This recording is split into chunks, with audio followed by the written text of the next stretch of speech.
Salut tout le monde, nouvelle vidéo pour parler d'une valeur que je ne connais pas bien et qu'on m'a fortement suggérée. Mais avant de continuer, voilà, je voulais attirer votre attention sur le CAC 40. Donc c'est une journée rouge, comme vous voyez, moins 0,81% ce jour et la journée n'est pas terminée. Ouais, on est aux alentours de 8000, hein. Donc, faut être patient, hein, faut pas paniquer. C'est normal. Vous avez vu le trajet du CAC 40 depuis fin octobre 2023. Il est passé en gros de 6800 points à 8200 points. Donc, c'est une hausse énorme. Et donc, il a besoin, le CAC 40 notamment, et les marchés de manière générale, ont besoin parfois de souffler, de consolider en vue de repartir à la hausse ensuite. Vous voyez là, la dernière consolidation franche, elle date de en gros mi-décembre à mi-janvier, où elle est passée en gros d'un plus haut à 7629 points à un plus bas à 7312 points.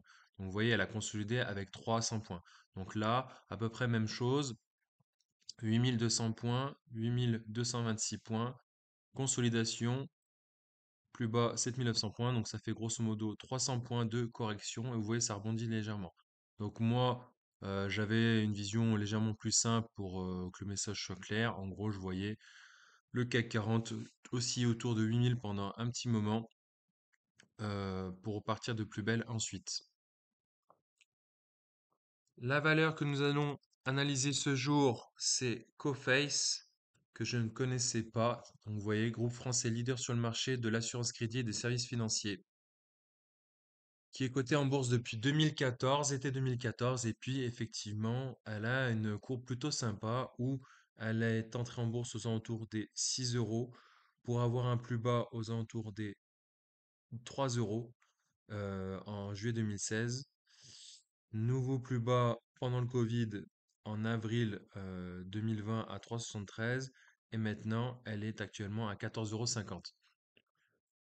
Donc, retournons en graphique journalier pour une analyse concrète sur le court moyen terme. On arrive à une consolidation du 2 avril à ce jour. On reste au-dessus des différentes moyennes mobiles, donc 13, 34 et 50. Donc, a priori, il n'y a pas de figure de retournement haussière, hein, voilà, pas de mauvaise surprise pour le moment. Elle donne l'impression de consolider en vue de repartir au plus haut, hein, à première vue. Je viens de vérifier la prochaine publication des résultats trimestriels, donc le T1, si j'ai bien compris, ça aura lieu le 6 mai 2024. Donc à première vue, elle risque de consolider jusqu'aux alentours de début mai, hein. Passons maintenant à une analyse plutôt horaire. Ah, là, il y a des choses un peu plus intéressantes. À première vue, je dirais qu'elle évolue dans un trading range bien défini. On va le tracer ensemble. Donc un trading range A partant de 14,11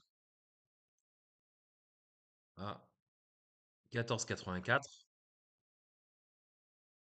Comme il me semblait, c'est en train de former une sorte de triangle symétrique ou de drapeau.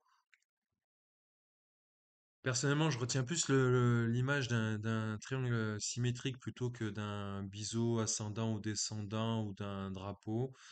Et donc, comme je l'ai déjà dit dans une autre vidéo, triangle symétrique, il faut se baser sur la tendance avant la formation du triangle symétrique.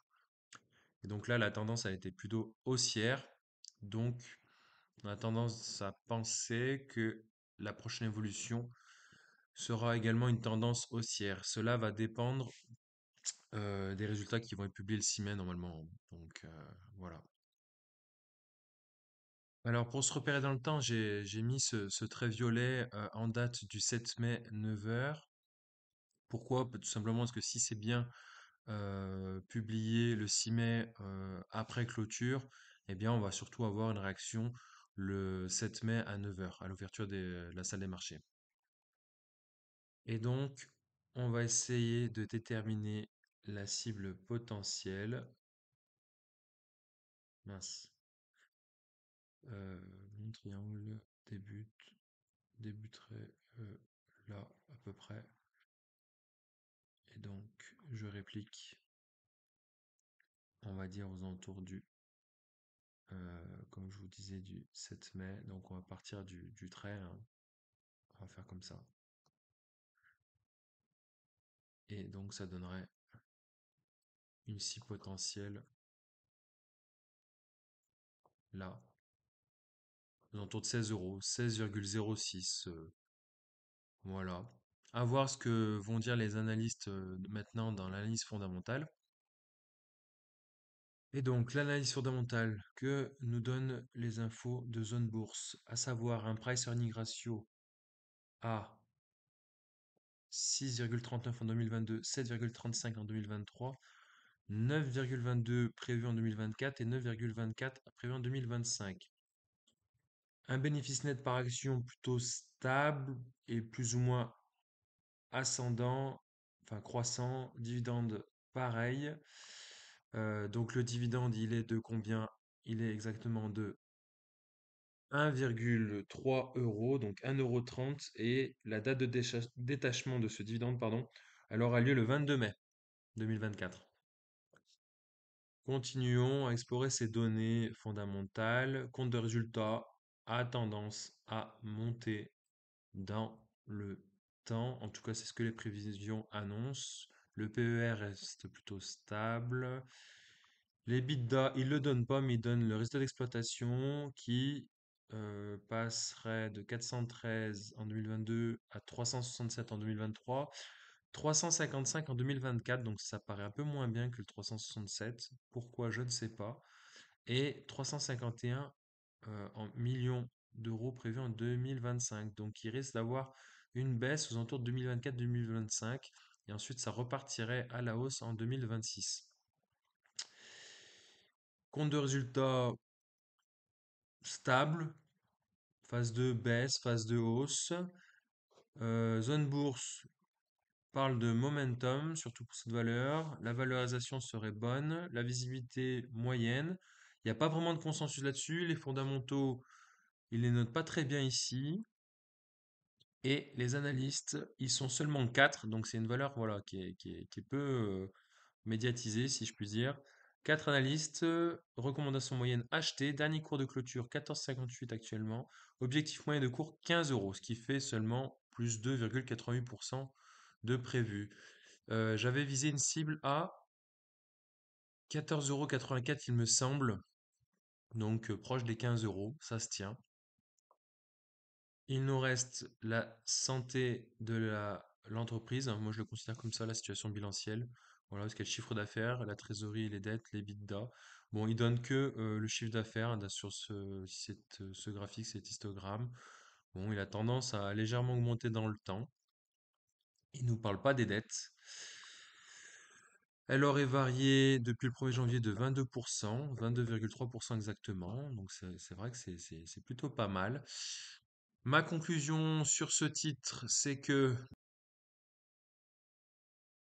le titre présente une tendance haussière de long terme avec des consolidations régulières.